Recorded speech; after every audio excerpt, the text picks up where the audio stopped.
Hi everyone. आज के इस वीडियो में एनसीएल असिस्टेंट फोरमैन का फाइनल कट ऑफ डिस्कस करेंगे फॉर इलेक्ट्रिकल ब्रांच। जैसा कि आप लोग को पता है, एनसीएल असिस्टेंट फोरमैन का फाइनल डीवी लिस्ट आउट हो चुका है, जिसमें 3x बच्चों को बुलाया गया है फॉर डीवी। और जो डीवी की डेट है वो 17 अगस्त से लेकर 22 अगस्त तक चलने वाली है। और जो इलेक्ट्रिकल की डीवी डेट है वो 17 से लेकर 22 अगस्त तक चलने वाली है। ठीक, जो टाइमिंग रहेगी डीवी की 10 AM से लेकर 5 PM तक रहने वाली है। अब सबसे वैकेंसी की बात कर लेते हैं। जो इलेक्ट्रिकल टोटल वैकेंसी है 148 है। अब इसमें 74 वैकेंसी एक्सकेवेशन की है और 74 वैकेंसी इलेक्ट्रिकल एंड मैकेनिकल की है। ठीक, अब 74 में से 31 सीट किसकी यूआर की है, बट सारी की सारी सीट यूआर में नहीं जानी काउंट होगी, क्योंकि इसमें 7 सीट एक सर्विसमैन की होती है और 2 पीडब्ल्यूडी की। और ये जो 7 और 2 सीट है ना, ये हॉरिजॉन्टल रिजर्वेशन होता है इनका। तो इसका मतलब है कि ये 7 के 7 सीट यहाँ से माइनस होगी। ठीक, अब जो मैंने एनालिसिस किया है एक्सकेवेशन में, जो 7 सीट है ना, वो सारी की सारी सीट एक सर्विसमैन की जो 7 सीट है वो सारी की सारी यूआर से गई हैं। और जो पीडब्ल्यूडी की 2 सीटें वो भी यूआर से ही गई हैं, क्योंकि सबसे पहले एक्सकेवेशन की सीट फिलअप होगी, फिर उसके बाद ई एंड एम की सीट फिल होती है। ठीक, तो 31 में से 9 सीट चली जाएगी यूआर की, किसमें, एक सर्विसमैन और पीडब्ल्यूडी कैंडिडेट के लिए। तो टोटल जो यूआर ओपन के लिए बचती है 22 सीट बचती है। इसी तरह ई एंड एम के लिए जो एक सर्विसमैन के साथ सीट थी उसमें 4 बच्चे यूआर के होते हैं और 3 ओबीसी की सीट जाएगी। ठीक है, और पीडब्ल्यूडी में एक यूआर का और एक ओबीसी का। ओके, तो जो यूआर की सीट बचती है ओपन के लिए वो 26 बचेगी। 4 एक सर्विसमैन चले जाएंगे, एक पीडब्ल्यूडी में। टोटल जो यूआर की बचती है ओपन के लिए 26 है, और ओबीसी के लिए 3 चली जाएगी एक सर्विसमैन में और एक चली जाएगी पीडब्ल्यूडी में। तो टोटल जो ओबीसी की सीट बचती है ईएनएम में 15। ठीक है, यूआर ओपन और ओबीसी ओपन के लिए।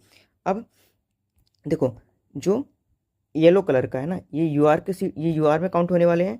और जो ये कलर का है ना, ये ईडब्ल्यूएस का है। और जो ये कलर का है एससी का है। और जो ये थोड़ा ग्रीन कलर का है एसटी का है। और ये पर्पल कलर ओबीसी का है। ठीक है, बाकी ये कलर पीडब्ल्यूडी का है और ये कलर एक सर्विसमैन का है। तो ये टॉप 22 बच्चे हैं ना, ये जो शुरू के 22 बच्चे हैं, ये यूआर में काउंट होंगे सारे के सारे, यूआर ओपन में। और ये जाएंगे सारे एक्सकेवेशन में। ठीक, अब जो ये पर्पल वाले हैं ये सारे ओबीसी में काउंट होंगे। ठीक है, तो यहाँ तक 48 रैंक तक ये इस क्वेश्चन में चले आएंगे। ठीक है, ये यूआर में काउंट नहीं होंगे, ये ओबीसी की सीट जाएगी यहाँ से। और इसी तरह फिर ये जो सीट है इस कलर की, ये जाएगी ईडब्ल्यूएस में इस क्वेश्चन में। ठीक, और इसी तरह जो ये सीट है ना, थोड़ा सा ये जाएगी इस क्वेश्चन में एससी के लिए।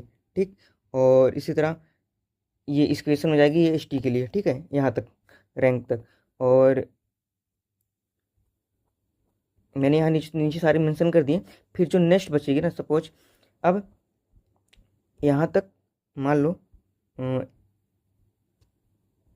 ये यहाँ तक 22 रैंक तक फिल हो चुकी है। अब फिर से नेक्स्ट यहाँ से यूआर का फिर से चालू हो जाएगा, किसके लिए, यहाँ से ई एंड एम के लिए चालू हो जाएगा। ठीक है,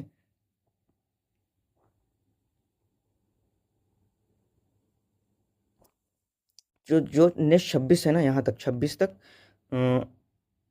ये यहाँ 26 तक ये सारे जो 75 रैंक तक 87 मार्क्स पे ये सारे के सारे जाएंगे यूआर में।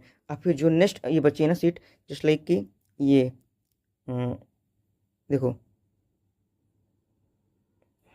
हाँ, ये ओबीसी यहाँ तक 100 रैंक तक ओबीसी का सिलेक्शन होने वाला है।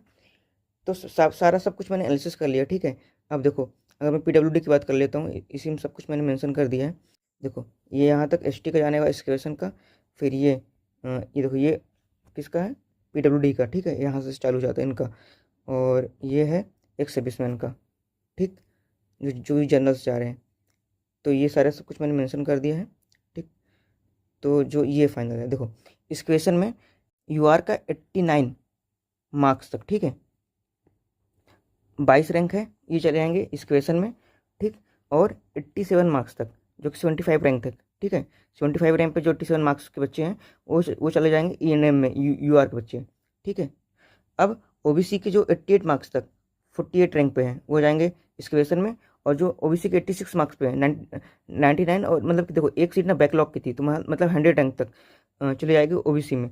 और ईडब्ल्यूएस में 87 मार्क्स पे 82 रैंक पे जाएंगे और इस क्वेश्चन में। और 86 मार्क्स पे 149 रैंक पे चले जाएंगे ई एंड एम में। ठीक है, और इस तरह एससी में 84 मार्क्स पे 240 रैंक वाले बच्चे जाएंगे इस क्वेश्चन में, और 82 मार्क्स पे 295 मार्क्स पे जाएंगे E&M में, और ST के 81 मार्क्स पे 344 रैंक वाले बच्चे जाएंगे इस क्वेश्चन में, और 79 मार्क्स पे 383 रैंक पे जाएंगे इस E&M में। ठीक है, इसमें एक सीट बैकलॉग की थी, और एक सर्विस में ना 77 मार्क्स पे जो 394 मार्क्स है, मतलब 394 रैंक है, वो वाले बच्चे जाएंगे इस क्वेश्चन में, और 73 मार्क्स पे जो रैंक 414 है ये जाएंगे E&M में। ठीक है, और PWD की 79 मार्क्स पे जो रैंक बनती है 372 ये जाएंगे इस क्वेश्चन में, और 79 मार्क्स पे जो रैंक बनती है 386 ये जाएंगे E&M में। ठीक है, तो ये होने वाला है फाइनल कट ऑफ, इसमें कोई भी चेंज नहीं होने वाला। ठीक, अब हाँ, कुछ बच्चे इसमें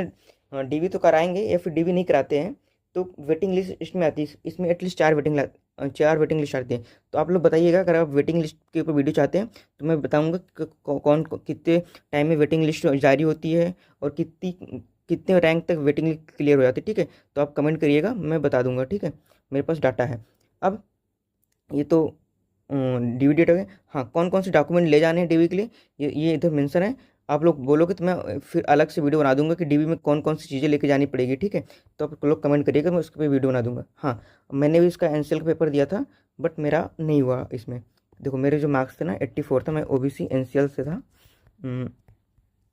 ठीक, तो मेरे जो टेक्निकल में मार्क्स ना वो थोड़ा कम थे, और नॉन टेक्निकल ज़्यादा हो गए थे, इसलिए 84 मार्क्स पे OBC का कट ऑफ तो गया है, बट सारे बच्चों का 84 पे DV पे। वैसे भी मैं DV मतलब DV के लिए तो मान लो क्वालिफाई हो भी जाता, तो बट फाइनल के लिए बाहर ही हो जाता है। ठीक है, तो इस वीडियो में इतना ही। Thank you. अगर वीडियो अच्छी लगी हो तो प्लीज़ लाइक करिएगा और चैनल को सब्सक्राइब करिएगा। ठीक है, इस वीडियो में इतना ही। धन्यवाद।